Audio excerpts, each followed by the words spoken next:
Yes.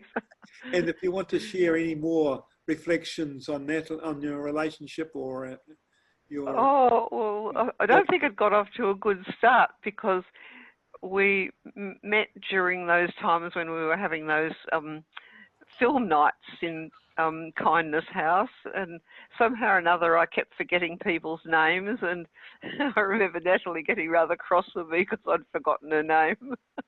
That was my first encounter with Natalie.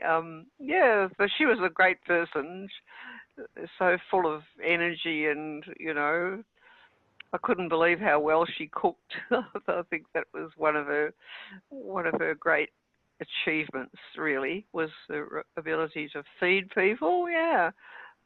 She used to say to me, "Oh, I eat too much," and I didn't think that was why anyway.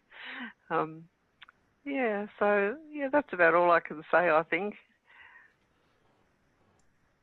It was good, Annette, that Natalie was so interested. Like, Natalie knew nothing about the legals of West Papua, nor much about the politics. But despite that, she totally supported you doing the book. And I think one of her dinners, we raised money to help with the publication costs. So it was never as though she said, well, why are we doing this? She had this capacity not to absorb the details of anything you wrote, but to understand the importance of it as a whole. And when we did the second book, it was always her who said, yep, go, Others that argue and say other things, but it was always Natalie who said, yes, go on this one. So that was good, because what do you call it, sectional interests or something didn't come in. She was able to embrace.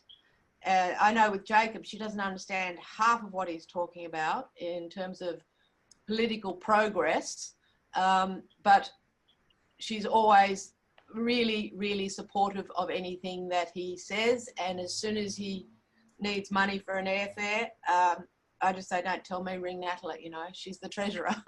I don't even know if she was really, but that's what I used to say. Yeah.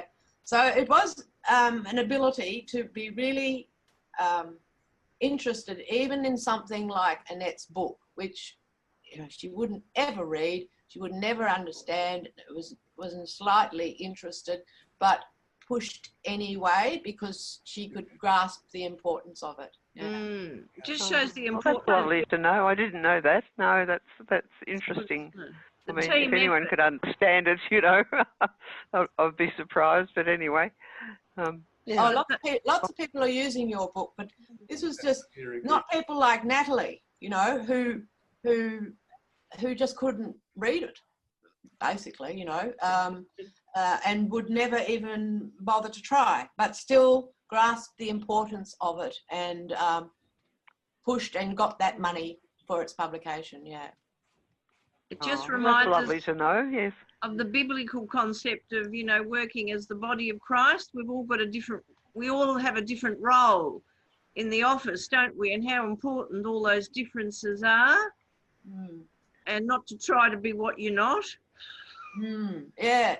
She never tried that. She'd always say, oh, I don't understand that, but if you think it's important for the struggle, move. Yeah, and that's a freedom that we should all emulate, really, because everybody's got a place, haven't they? It's so important there. And,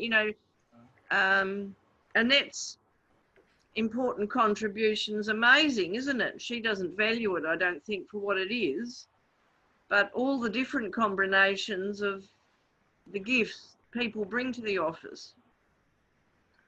Annette has to learn to see the value of those books. I know. Annette, I will speak to you quite strongly, maybe personally, so it's not recorded, but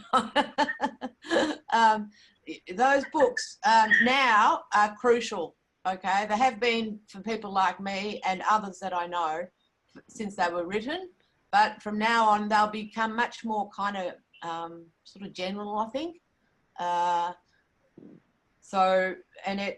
That time was never wasted. It was like fantastic, and it's still the only book on West Papua's legal rights, if you must know.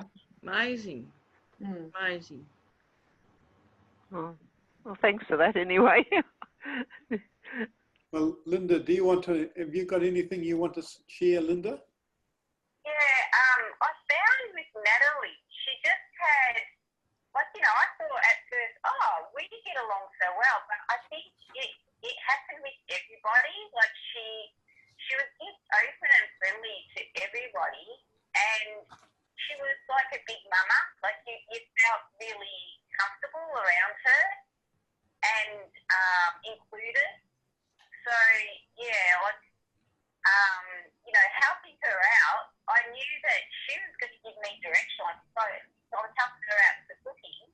She would tell me, I'd say, oh, what do you need me to do? And she would tell me. It wasn't like, you know, you felt like you wanted to help, but you were sort of in the way. Like, she would give you clear directions, and if you were doing it wrong, she would tell you.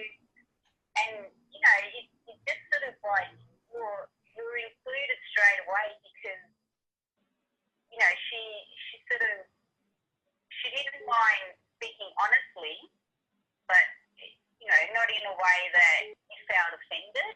So, yeah, I got along really well with her and you know, would speak on the phone, and 40 minutes later, like, you know, probably just thought, oh, I'll just speak with her for a couple of minutes, and, you know, I look at the phone and thought, oh my God, what's the time? So, yeah, she was just one of these really easy to get along with, friendly, open, you know, no, she didn't speak in a double language. She didn't say one thing, but then you weren't really sure what she was actually saying. So, yeah, that's what I liked about her, that openness. Thanks, Linda.